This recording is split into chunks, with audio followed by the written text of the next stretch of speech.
Well, thank you for joining us again this week, Representative Holt. Absolutely. Great to be with you, Oliver. For sure. I got a lot of positive feedback on our interview last week. It was incredibly informative and inspiring for some people. That's awesome. I'm glad to, folks need to know what's going on, and you do a great job informing people. So I'm glad to be a part of it. Yeah, it's great to have somebody that's in the trenches be able to talk straight to our members. So what do you suppose this last week you accomplished, and what are you looking for next week? Yeah. Well, the biggest thing for me personally was being able to move RIFRA, the Religious Freedom Restoration Act, through the Judiciary Committee. Never been able to get that done before. It's extremely important piece of legislation. I don't know how familiar folks might be with the Religious Freedom Restoration Act, commonly referred to as RIFRA, but it was originally put in place on the federal level in 1993. It was introduced by Senator Chuck Schumer, signed into law by President Bill Clinton, and it was supported by every member of the U.S. House of Representatives and all but three senators in the U.S. Senate. And it was done in response to the overturning of court precedent by a Supreme Court ruling involving a Native American tribe. Previous to that ruling, the precedent had always been, when it came to infringing on religious liberty, the precedent had been that there had to be a compelling government interest, and that the solution had to be narrowly tailored. And then along comes a Supreme Court ruling in which basically they turned that on its head and said, well, unless the law specifically is intended to discriminate against religious belief, it's okay.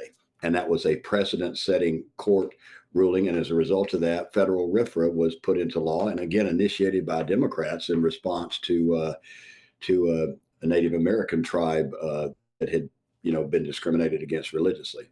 Fast forward a few years, and a federal judge ruled that RIFRA only applied to federal laws. It didn't apply in the states. And so that is when states began to enact their RIFRA legislation. There are 21 other states that enacted RIFRA, and then another 4 states that have RIFRA in place as a result of court rulings that mandated the compelling government interest, narrowly tailored standard. And so there's 25 states that have RIFRA. Iowa is not one of them, and it's an extremely important, I think, balancing test that requires the courts to make sure that when a person's religious liberty is infringed upon, that the solution be narrowly tailored, and that it must be a compelling government interest. Very, very important. It's interesting how the landscape has changed. Now all Democrats are against RIFRA. They come up with all of these nightmare scenarios that have never happened in 30 years of the history of RIFRA, and how it could be used for discrimination when RIFRA has never once been used successfully against an anti-discrimination law. But that is what they're doing. And I think it's because they actually want a rigged system. I think the bottom line is they want it to be rigged so that they can advance a certain agenda. And so that's why they now oppose what was unanimously supported by Democrats under President Bill Clinton. And I think that also speaks to how much things have changed in our country in terms of the animosity toward religious liberty today. So I think it's something that we definitely need to advance, and I hope that we'll be able to get it done this year. And that's passed subcommittee and committee. Yes, and it passed with all Republicans in support in the Judiciary Committee. So that was a major step forward, and I believe we can get it done in the House this year. We'll see. All right. So you have a feel for where it's going. You guys caucus and talk about different legislation and everything. So do you have a pretty strong feeling that it'll move forward and move through the House? Yeah, I believe it is a priority for us, and I believe it has an excellent chance of moving forward in the House. I certainly will not speak for all the members of my caucus, but I'm sure we'll be having a discussion on it in the next week or so. Interesting enough, in this session, this is the first time in 10 years I've been in session or in the legislature, that at this point in the session we have not had any floor action. We've not had any floor debate. Part of that has to do with the AEA debate and all the sort of room that took up. So I suspect in the next few weeks we will begin doing some floor debate, and hopefully RIFRA will be one of those early bills that come to the floor. What's the deadline for bills getting through subcommittee and committee before to be able to have a debate on them? Yeah. So the first, what we call funnel, the first funnel is a week from today, where every bill has to get through at least committee by the funnel date, or they're dead. And then there's a second funnel in which every bill that comes over from the Senate has to get through committee or it's dead. That's some weeks in the future. But I believe the first funnel deadline is a week from today. Okay. So it has to get through subcommittee and committee to be Correct. alive and be able to be selected for debate. Correct, except nothing is ever really dead. I mean, there's always a leadership way. If somebody wants something to be done and it hasn't gotten through committee, there's always a way to attach it to the standings bill or to bring it forward as what they call a leadership bill. So, and that's necessary because sometimes there has to be a response to an emergency situation or something that happens that you don't expect. So, there's always a way. But generally speaking, if a piece of legislation doesn't get through the funnel by those deadlines, they don't advance. Okay. And what's the process for when you have a bill that gets through the subcommittee, gets through the committee? It doesn't necessarily have to go to the floor. How is that decided? Correct. Well, that's something leadership has to make a decision on. The majority leader, Matt Winchell, Speaker of the House, Pat Grassley, their staff. We have so many bills, in all honesty, that might pass committee. They can't all get to the floor. We just don't have time. And so they have to prioritize those pieces of legislation.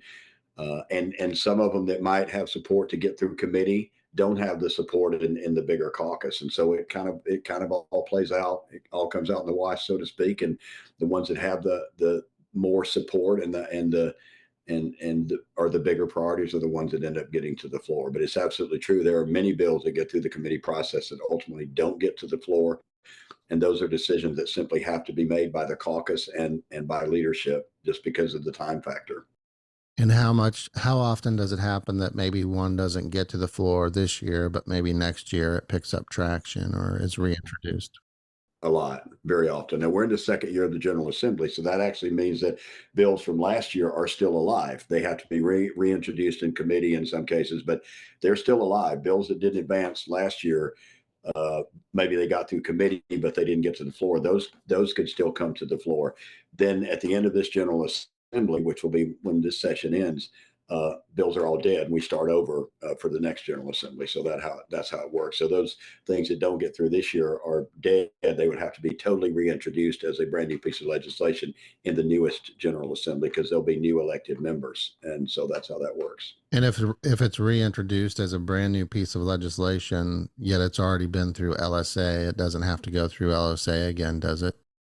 Yeah, it does. But they have records of all that, so it's much easier for them. You just say, I want to do Bill XYZ again, and they can knock it out real quick because they never throw any of that away. It's always in the system, and so it's much easier to get it done. They're not starting from scratch, but because it's in their history. But it has to start over in terms of being a brand new piece of legislation in a brand new General Assembly. But luckily, they have all those records and can do those things very quickly.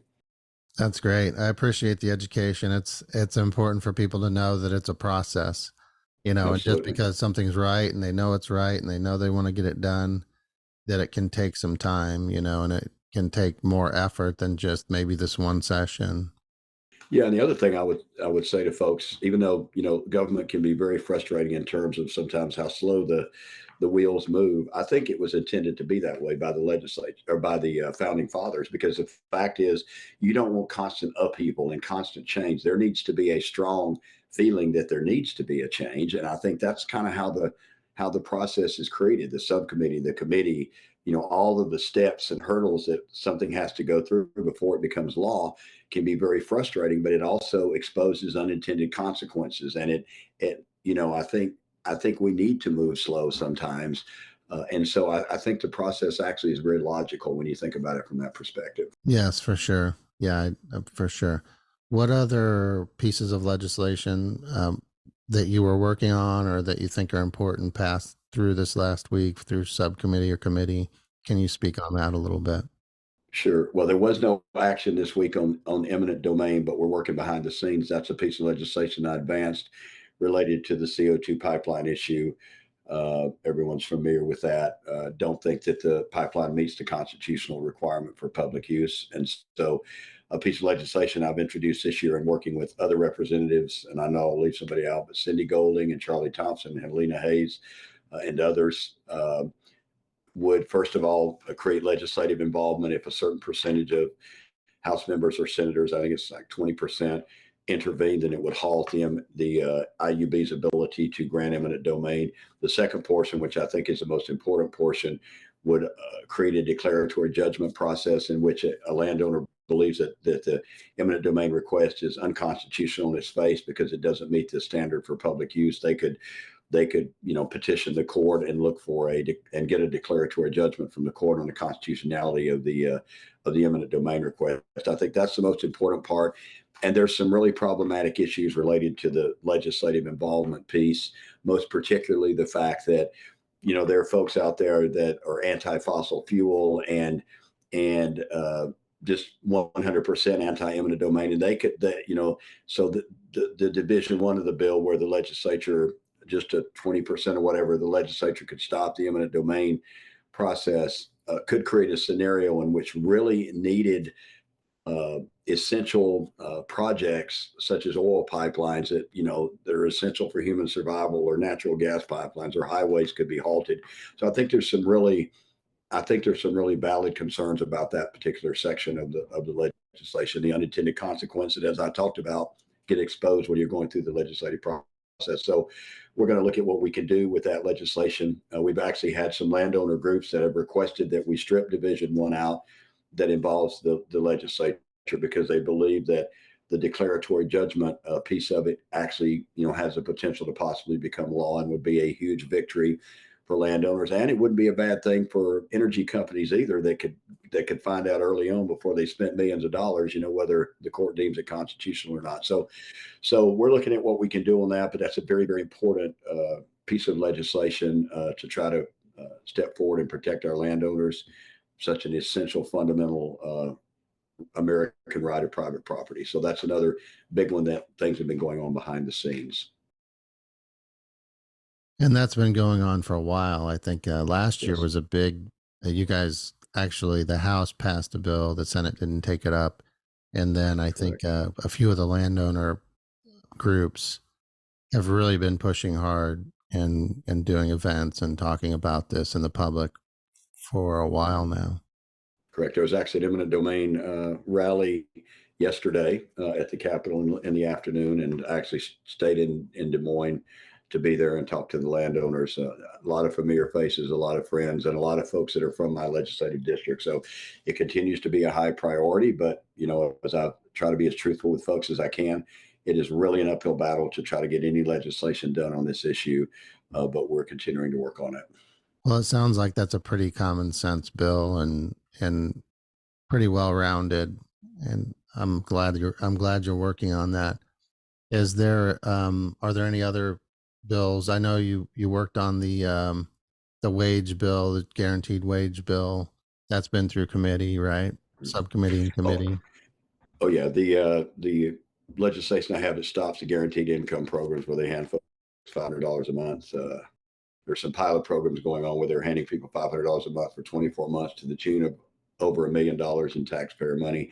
That has passed committee, and so that's eligible for a floor debate as well. And hopefully that will also get to the floor and pass and be sent to the Senate.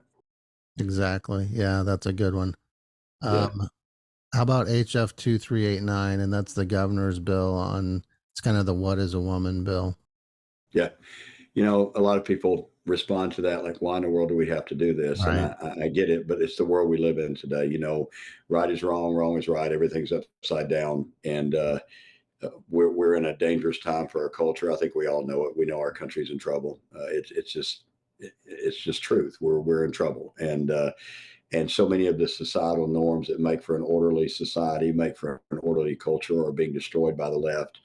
And to the point now where our women are being erased and are expected to use changing facilities with men wearing lipstick and dresses. And so it's insane. And I'm done. I just kind of reached the conclusion that we try to be careful with our words, and that is very, very important. But I'm done tiptoeing around this issue. It's just something that needs to be dealt with, and it's incredibly tragic to see what happens to Riley Gaines and to so many women who dare to stand up and speak against the insanity that is going on in our culture. But it has to be done because our culture is being destroyed with lies. And so, the governor's bill unfortunate that it has to be done, but it creates definitions of women and men for profoundly important reasons because we've lost our minds. A couple of days ago, I think was National Women's Sports Day? I think a couple of days ago. I'll look at the act, but I commented on Facebook, and a lot of folks on the left got very upset by this. But it was just a simple observation on my part. Yeah, it was National Women's Sports Day. I think it was on Thursday or Friday, but I just simply said first celebrated in 1987 when we still knew what a woman was. And that really upset folks. So, I mean, it's just insane where we're at today. And it's insane to me that these liberal groups that once stood up for women's rights are just erasing them and trying to define woman in a way that has nothing to do with the fact that a woman carries a child and that a man. I mean, it's just insane. And that the FDA on the federal level or our federal agencies are creating guidelines for how and drugs for men to be able to breastfeed. I mean, I've never seen such Wow, I didn't insanity hear about that in. one.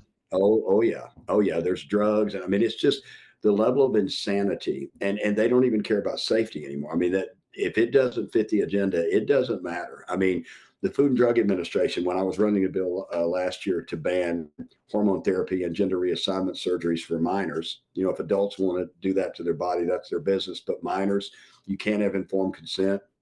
It doesn't matter if a parent gives permission for something like that because there is no informed consent. The data is very, very negative in terms of what happens to a person long term that does that when they're a child, because once you go through puberty, the data is that the overwhelming majority of people that are suffering a gender identity crisis, once they go through puberty, they return back to identifying as their biological sex. But yeah, we're going to let them go ahead as a child and mutilate their bodies and go on hormone therapies and all this stuff. So there's just all of these respected medical organizations like the British Medical Journal that came out and said, using these hormone therapies uh, are being used in context of profound scientific ignorance. And I mean, there's just, so much data out there, but it doesn't matter. I mean, it simply doesn't matter to those who have this agenda that is just based on lies. And it's just unbelievable.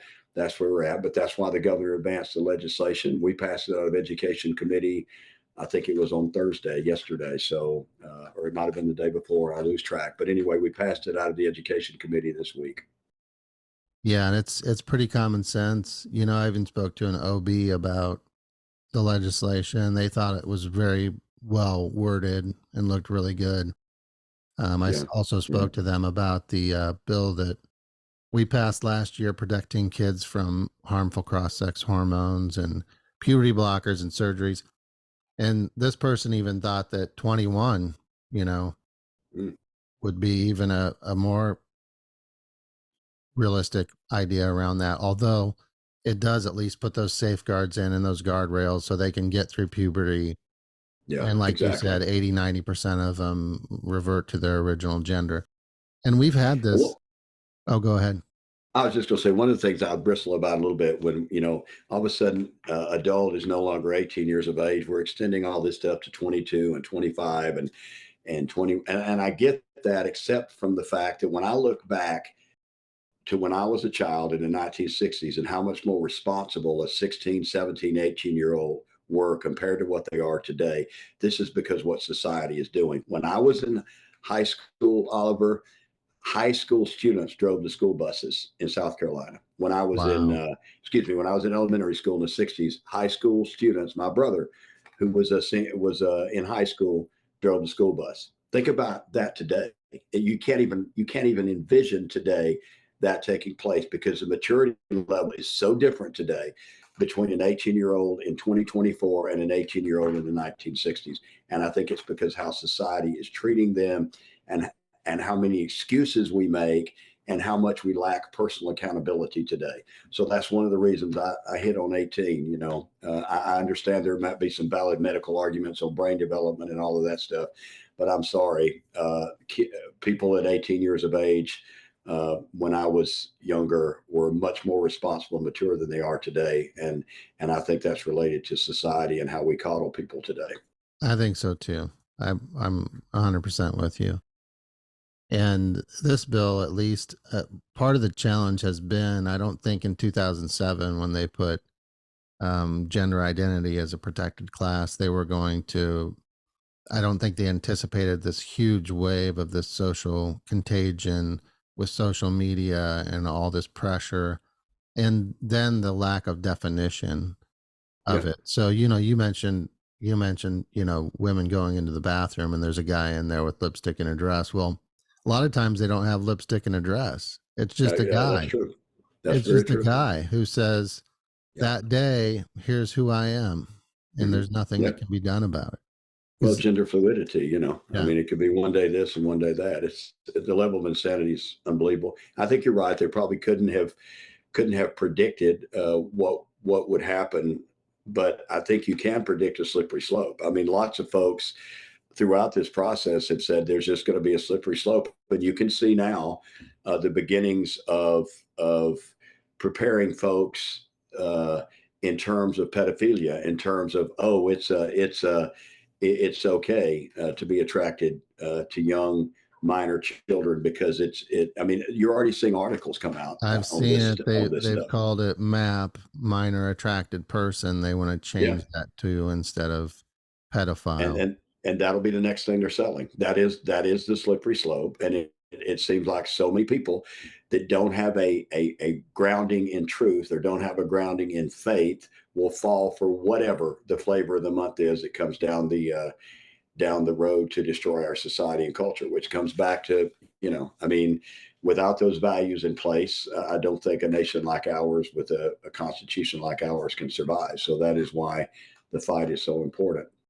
I was going to say this till the end, but it feels like a opportune time to ask you this. I want to read this quote to you, and I want to ask you, what you think about it in relation to what's going on right now in our society. We've all heard this quote. Tough times create strong men create easy times create weak men, and weak men create tough times. Where are we at on that right now, and why do you think we're there? That's a really good one. I think we're probably at the weak men create tough times moment, aren't we? Yep. I think that's absolutely true. I mean, you can see so many great civilizations that are going have gone down the road of to disaster that we're going down right now. That's what's so tragic and so sad. You can see it in so many great cultures, and we always hoped and have believed in our great experiment that we would be able to not do that. And what did Ben Franklin say? A republic if you can keep it. We're at that point now where a lot of things are in doubt. And I think, well, one of the things that deeply concern me, the feminization of men and the attack, what they call toxic masculinity. I think, I just bristle at that term. And I know there are. Don't get me wrong. There are men with egos and men that do not treat other human beings properly. Don't argue with that at all. That's obviously the case. But what I think they define as toxic masculinity is, what won World War II, what raised the flag on Iwo Jima, what caused Marines at the frozen chosen to refuse to evacuate without their equipment and their casualties and kill thousands of Chinese communists on the way out. And as Chesty Puller said, they're on our left, they're on our right, they're in front of us, they're behind us. They can't get away this time. That's toxic masculinity, according to the left. And again, I'm sorry, but men with lipstick are not going to win the next war. And it's very, very concerning. You can look up Chesty Puller was one of the most decorated, or the most decorated Marine in the history of the Marine Corps. He was at Guadalcanal. He's just legendary in the Corps. He was at the Chosin Reservoir in Korea. And I'm paraphrasing, but he basically famously said in the 60s that we were becoming so weak that a hardier race were going to come and pillage and take over our country. And that was in the 60s, I think in the 60s that he said that. My Look at where we are dad, my today. dad idolized him. He Yeah, was in the Korean War in the Chosin yeah, Reservoir, and yeah, Chesty Puller was right there marching. He would get out of his jeep and march up and down the lines that they yeah. were marching in, and he Well, he said, demanded, yeah, he demanded his officers be out front. I mean, Chesty was one of a kind, and just a Marine's Marine. So, yeah, "Yeah, he." I heard a quote by him. I think it was yesterday. Somebody had sent me a video about the Marines, and they were doing a program for young men. It was a training program to prepare them. They were, 15, 16, 17-year-old kids. And the beginning of the thing was a quote from Chesty Puller: "Pain is weakness leaving the body." I've got that on a T-shirt I wear all the time when I work out. Pain is weakness leaving the body is a big saying in the Marine Corps. Chesty was just incredible. I've always idolized him, and his leadership was just unbelievable. There's so many stories about Chesty I could share with you, and one of my favorites I'll share real quick was during Korea when there was an Army artillery unit attached to a Marine Corps unit, and during a briefing before they were going into combat, one of them, the Army guys that were with this group, raised their hand and said, "What's our line of retreat?" And Chesty said, "Would you say that again?" And said, "Well, what's our line of retreat?" To which Chesty turned to a Marine and said, "I want you to make sure you know where this unit is, target them, and if they try to retreat, open fire on them." And then he turned to the unit and said, "Does that answer your?" Turned to the Army guy and said, "Does that answer your question on where your line of retreat is?" So there's just all kind of legendary stories like that that I believe are true, because there, lots of stuff is documented. Like his famous saying when the Marines were literally surrounded by the Chinese communists in the Chosin Reservoir. And no disrespect to my fellow Army soldiers, but the Army evacuated, left their dead and wounded on the battlefield, left their equipment. The Marine Corps fought our way out, and the Chinese communists later called it their most humiliating defeat in their history, because we killed a lot of Chinese communists on the way out. So I get choked up just talking about it, but Yeah. that's the legacy of the Marine Corps, and why I bristle at the term toxic masculinity in terms of the way the left uses it. Toxic masculinity is why we have a United States of America today. Yeah. Yeah. Well said. And how do we get back to, and maybe not necessarily back, but get forward to um, building up our young men and instilling those values, and teaching them that there is a masculinity that's, it's not toxic. It's important for them to embrace that part of themselves. Absolutely. I hate to bring this up. I don't hate to bring this up because I talk about John Wayne often, but I would show my kids a lot of John Wayne movies, because I think John Wayne is a classic example in the films that he made of a respectful male, and how an American male should be. I mean, he never looked for a fight, but if one came his way, you better watch out. And he respected everyone around him, and this was in his personal life as well, not just his movie roles, but he respected everyone around him. He respected women. He respected men. He demanded a work ethic and a level of professionalism. Uh, and I think that is an example of male masculinity that isn't toxic, and it is a great role model for our young people. I know that's a simple answer. I think the other answer is that our culture is in deep trouble.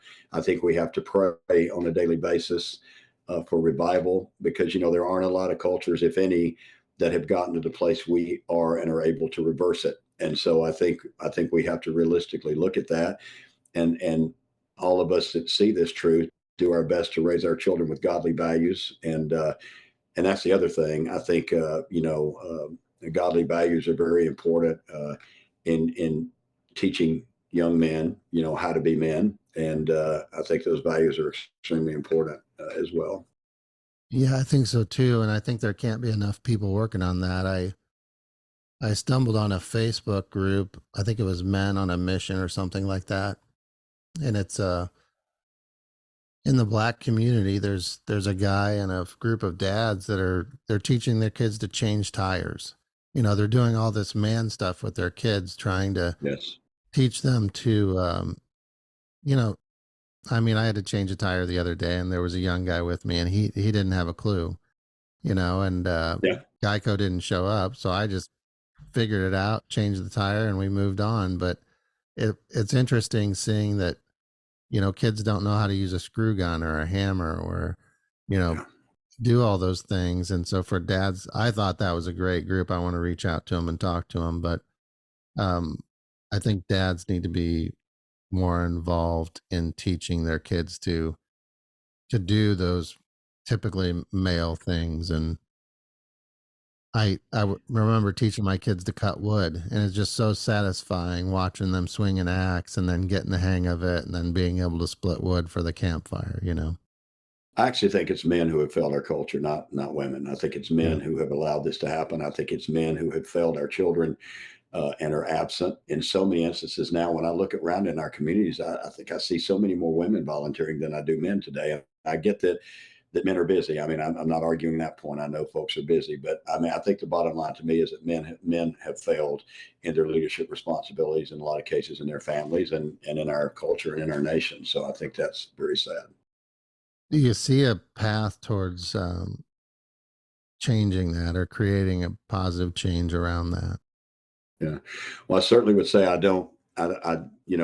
Ronald Reagan famously said, the worst words you want to hear from the government, I'm here to help. So I don't presume to believe that the government has the answers to all these things. I think there have been a lot of government programs that have contributed to where we're at today, whether it be the entitlement programs that have destroyed the work ethic, or some of the programs that we have enacted that have allowed fathers to be absent, or that have encouraged with the best of intentions, unfortunately, have encouraged children out of wedlock and a lot of things that have happened in our in our culture that are probably have been contributed to by well-meaning government programs. So I don't think there's any doubt about that. But in terms of how we fix that, I mean, I wish I had the answer to that, other than for all of us that personally, do our best to raise our children the right way and to be that positive influence in our communities and to get involved and to volunteer and to do those things that we know built this strong country and that built strong children and families. And we just continue to do those things personally. And then on the government level, for me, I'm always looking at legislation in terms of, is it constitutional, first of all? And, is it contributing in a negative way?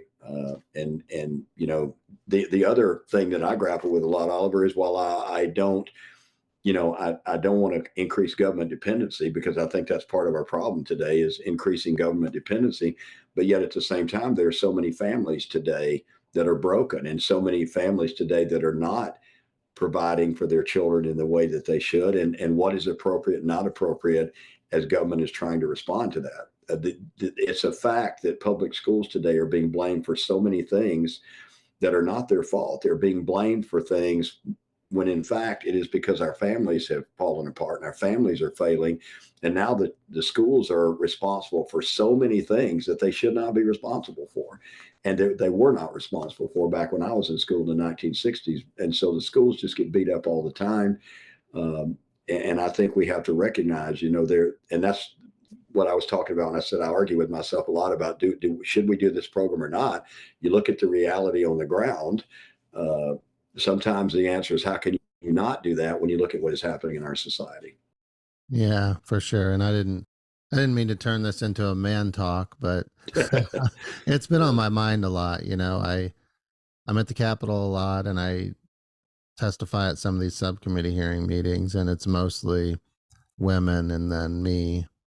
And Mhm. I look at our society and how um, effeminate men, young men are. Some young men are more than there used to be, and how men, with the whole toxic masculinity conversation, and um, the way that I think young men are so confused with how can they be a man. I think there needs to be more voices and more people teaching them how to be a good man.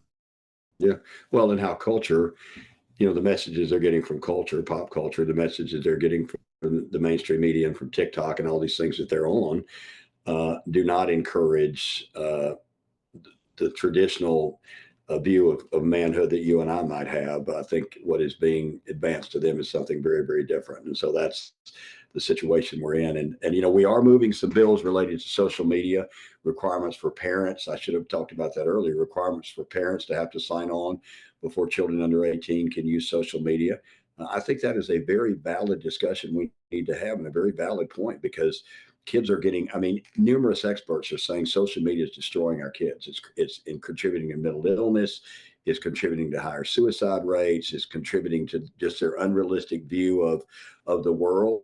And so I think there's some very valid points to saying parents, you should sign on when a child is under 18. They should have parental permission before they can use TikTok or whatever the social media is. I think that parents need to get way more involved in those sort of things with their children. And this, I think, is exactly touching on the point that you're talking about. I do too. I mean, that's when I talk to like Chloe Cole or detransitioners or people that have had gender identity issues. The beginning is social media. Hmm. You know, Yep. 90 whatever percent of the time it's TikTok or Instagram or something. They get into this community or they've and then the algorithms that those companies have created to grab your attention, and you look at one thing and now all of a sudden that's the echo chamber you live in. The Yep. parents, like, it kind of snuck up on them, I believe, that Yeah. they didn't realize how nefarious this was and how much it was affecting their kids, but now they do. And I do believe that there needs to be some safeguards there. I mean, especially, TikTok is a CP. It's from it's from China. Their TikTok Hmm. is different from our TikTok. Hmm. They'll Well, and flood it with, yeah, yeah, and they're feeding our kids all kind of destructive stuff and sitting back and watching us destroy ourselves. Why do they need to go to war with us? We're destroying ourselves. So, right. I mean, and then we've got the other issue where so many parents are not involved with their children and not watching what they're consuming on social media and all of that. That it's a real challenge. But I think that those bills are very valid points of discussion, and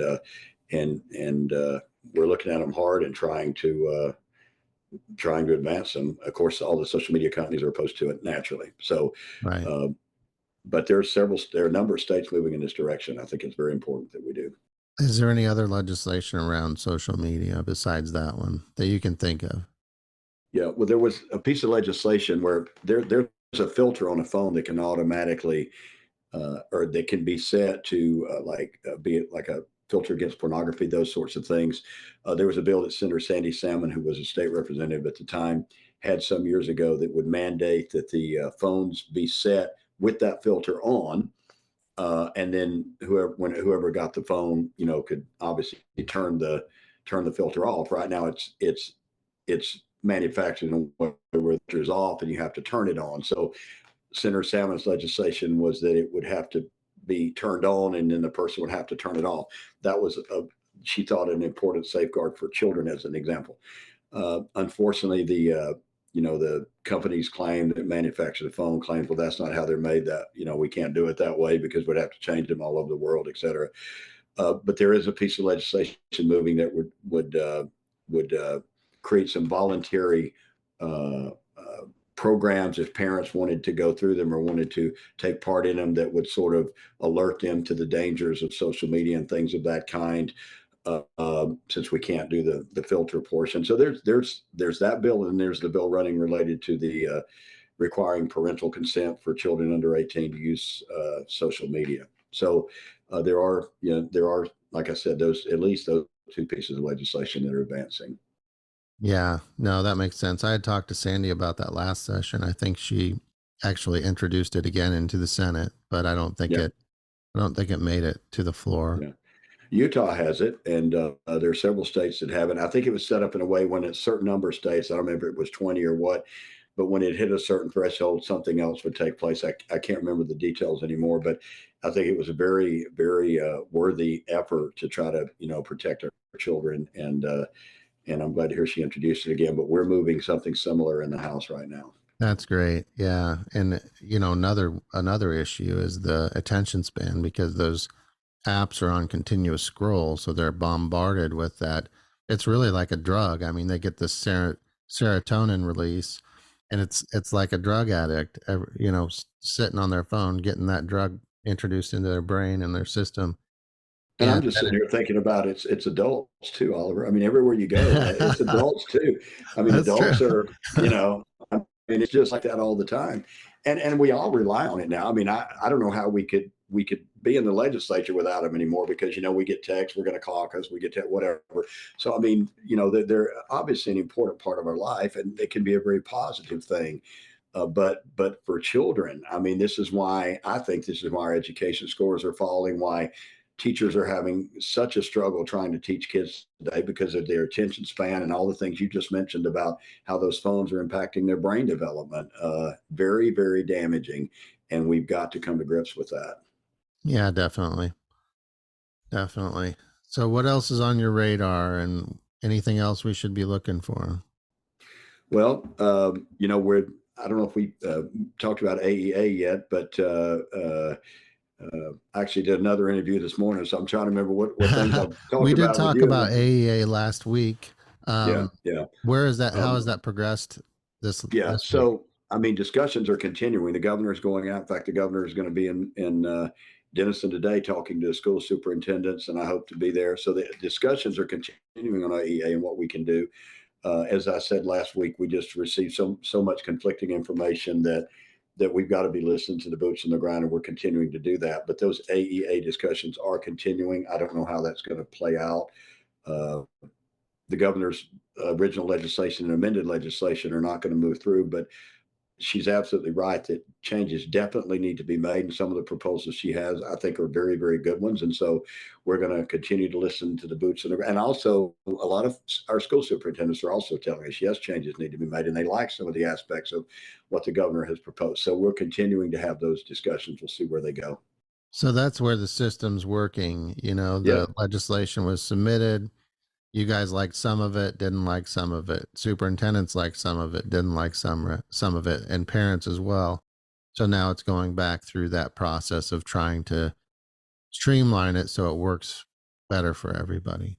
Yeah, and I think it's to your point. I think it's unfortunate folks are so cynical about government today, and I can understand that in Washington D.C. I mean, it's hard, it's impossible not to be cynical. They're dysfunctional, but it's not that way in Iowa. We're doing our best to do the process properly, and this AEA is a classic example of that. So we'll see where it goes. Yep, for sure. All right. Well, I I always appreciate you coming on and having these conversations. It's so educational for people and gives them an idea of what's going on without having to go and do what I do every morning and search the it's like playing the stock market. You go and look at the schedule for the House and the Senate and see what's Yeah, going through, and yeah. it's interesting for sure, but I I think someone told me once when they first got into the legislature, it was like drinking from a fire hose trying to figure it Oh, all out. it definitely is, and then that's why we have to be careful with term limits, Oliver, because it takes a while to even figure out what's going on up there, and it takes a while to become effective within the system. And so you're absolutely right. It is like a fire hose at the beginning, and then you kind of begin to figure it out what you Yeah, need to drink definitely. and what you don't have to worry about drinking. Yeah, for sure. And I think at the Yeah, state level, I know I hear people talk about term limits, but I think that's what our elections are for.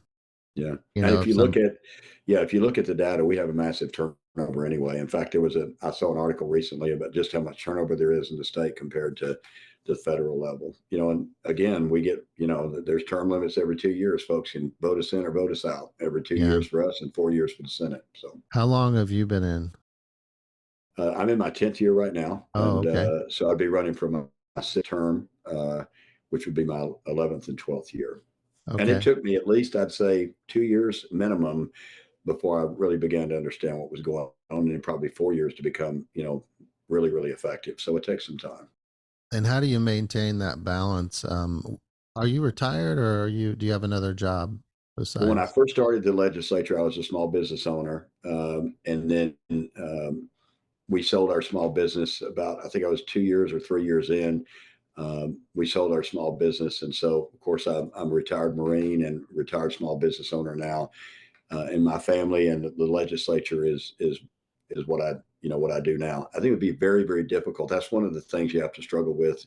We're in session 110 days a year, 100 days the second year.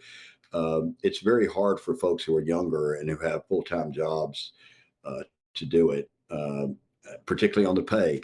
And one of the things I would just mention, everybody freaks out when legislators increase their pay. One of the things that's been pointed out to us is the last time the legislature pay was in Iowa was increased was in 2003.